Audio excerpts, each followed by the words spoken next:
Do you have as do you have the data on the current situation during deliveries in terms of how many qualified staff we have? For example, if not in Cameroon where you have worked, and whether it fits the WHO perspective. It may fit WHO recommendation. Okay. But it is not that single strategy that can definitely help in reducing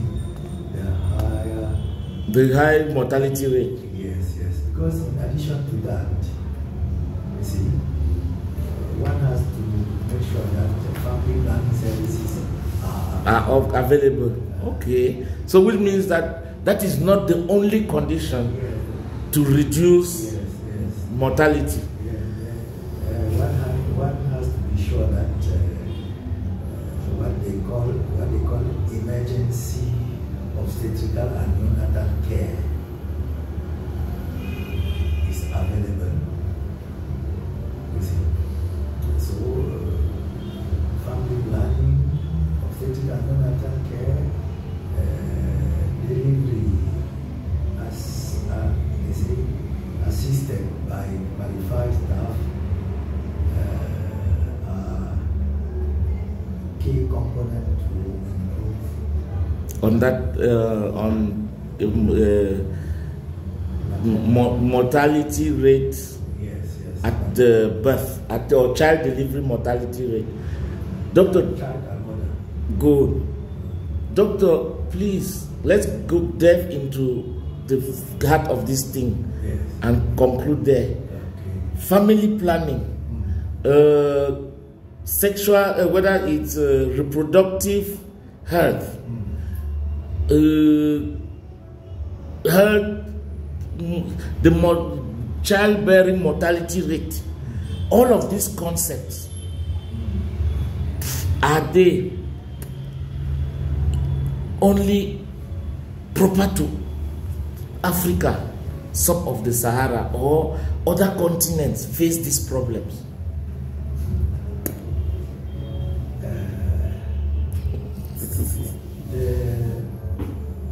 Those problems are everywhere, but in developed countries, they are almost like they do not exist. Okay. Because their level is very low, close to zero. So when you are, let's say you are in Switzerland. Switzerland, yes. Switzerland.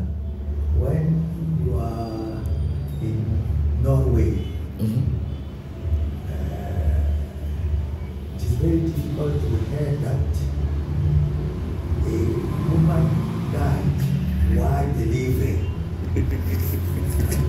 So, it's almost impossible. You see, even the student there, they have never seen such.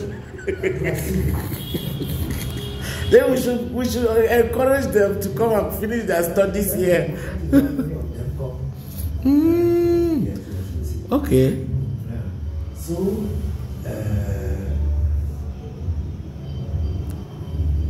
yes, other components like family planning. You see, it's not something where they do a lot of publicity and they communicate along. You see, it is something that is integrated in the culture.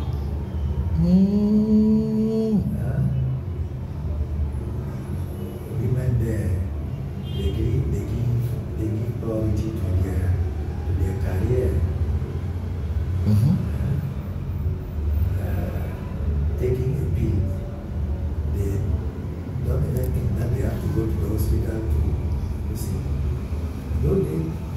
have big family planning programs. Mm-hmm.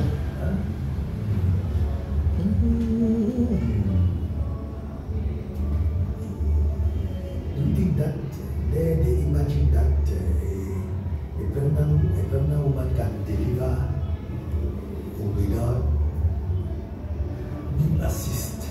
I've been assisted. Being assisted by Professional. you see? So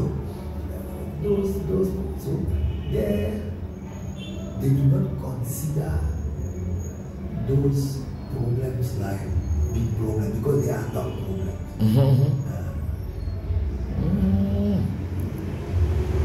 problems. So, doctor, tell us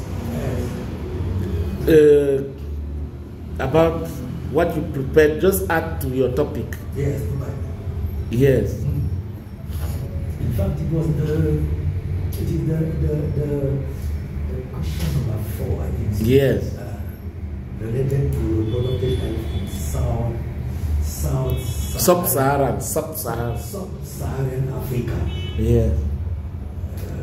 The progress, the challenges, and milestones. Good. What we have achieved. So I was not able to talk about milestones because, but I was able to collect data on the current situation. Current Situation. Okay. I started by defining what is the reproductive health. I continued with its components, then with the current status, and I said 1 or 2 words on the challenges. Okay. A definition has to be read. Yes. So reproductive health is the state of complete physical, mental, and social well-being, and not merely the absence of disease or infirmity. Is it? Infirmity, yes. Infirmity in all matters relating to the reproductive system and to its functions and processes. Okay. That means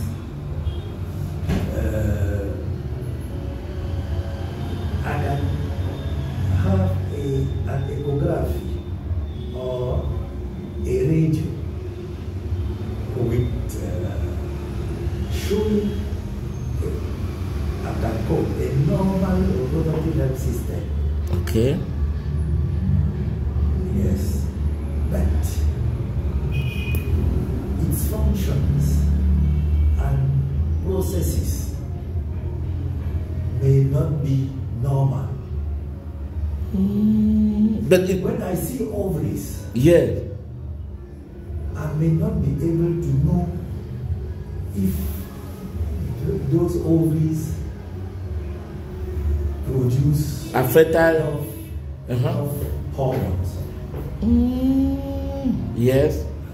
Yes. So that is why they say its functions and processes. Yes. Wow. Okay. The components, let's say, are grouped into 5 or 6. The first one being related on maternal health. That includes antenatal, perinatal, postnatal, and neonatal care. Neonatal care,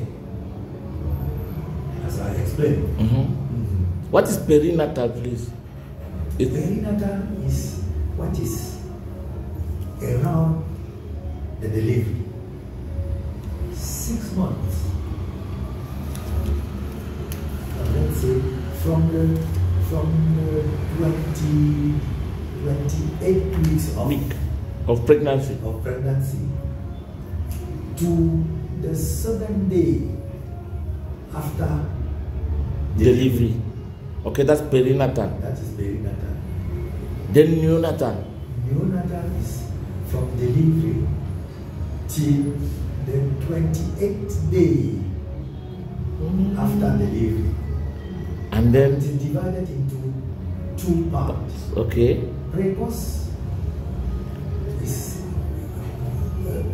referring to the first week and late perinatal period from the 8th to the 28th. Okay. So the first component I say is related to maternal health.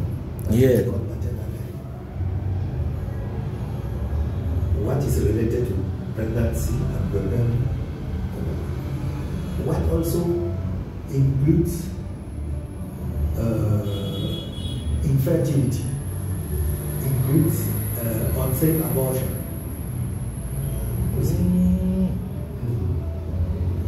So the other component is family planning. It is an entire component.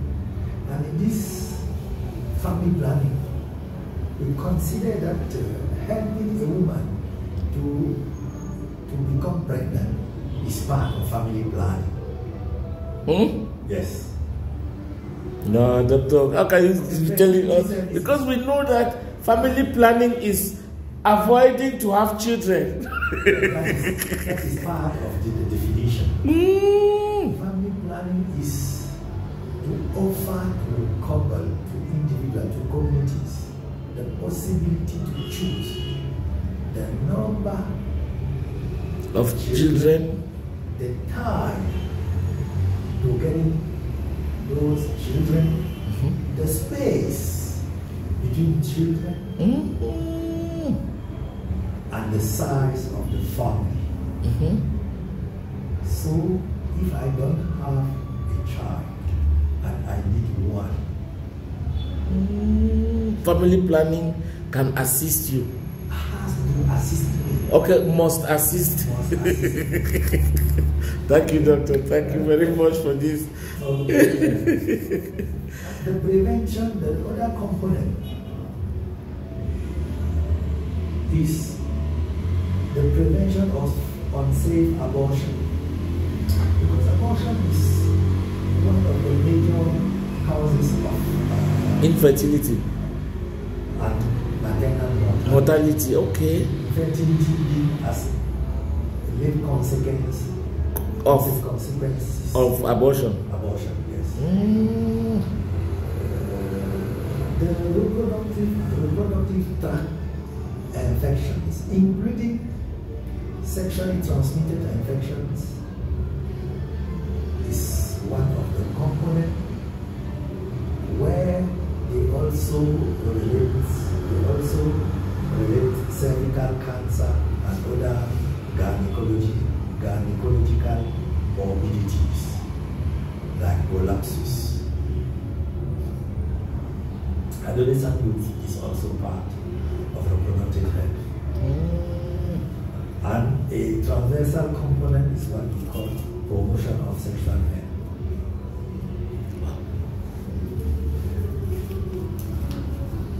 The current status in Africa, the current status. The current status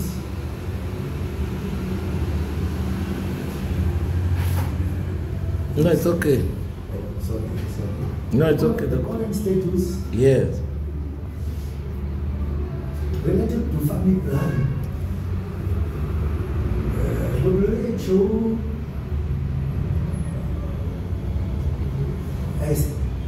estimates. Yes, estimates That 17% of women in sub-Saharan Africa are under family planning. 17. And unfortunately, 33% of married women are classified as being in the group of women, people with unmet needs.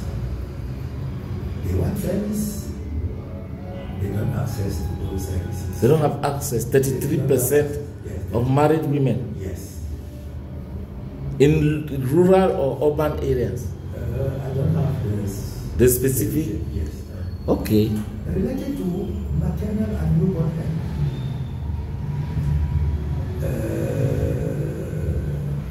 Globally, 857 maternal deaths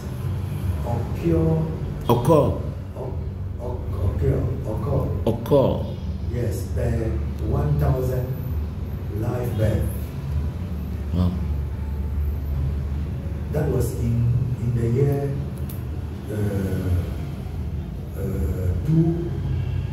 2000, and now the rate is 525 per 100. 100. 1,000. No. 1,000. 100,000 or one. In French, how do you say it? 100,000. 100,000, yes. Yes. 100,000. Yes. In 2027. Related to unsafe abortion, let's say that the estimations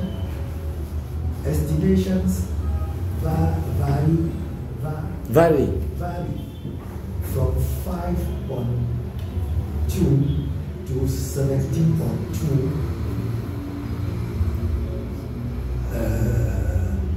depending on the country. You can go and have a conversation inside. But we know that only 4 countries have legalized abortion. In sub-Saharan Africa. Yeah, those are Angola, Cabo Verde, Sao Tome and Principe, and South Africa. Okay. Those are not even African countries. Okay.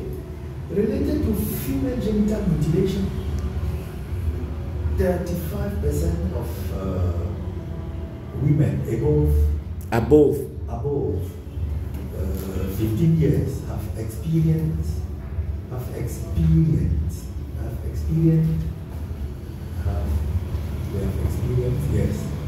physical or sexual violence by their intimate partners. Intimate partners. Related to HIV,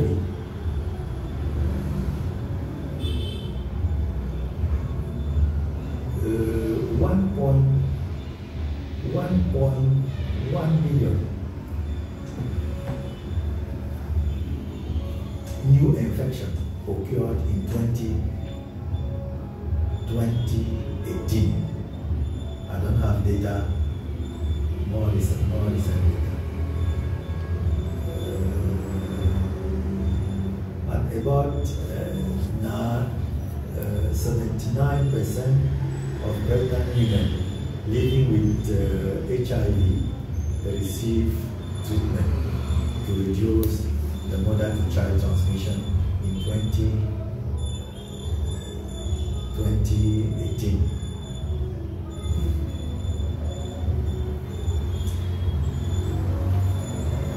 Let's consider a couple of challenges.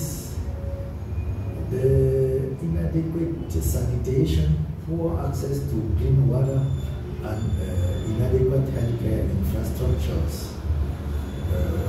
are the main challenges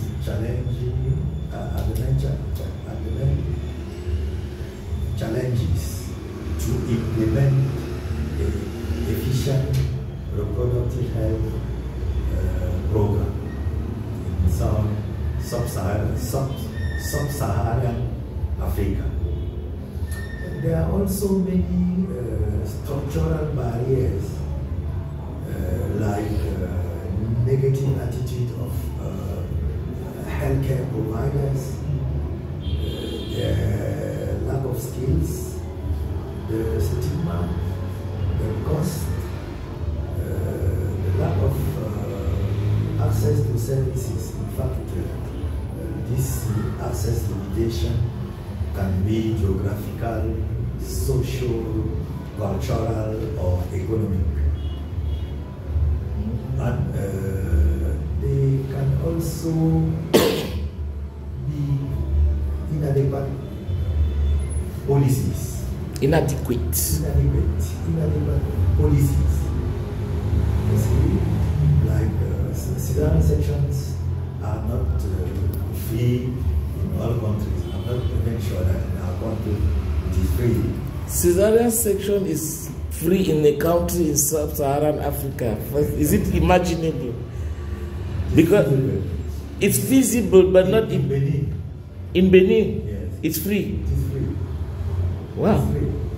It means that okay, Doctor, come. You see the lack of an integrated and life course approach.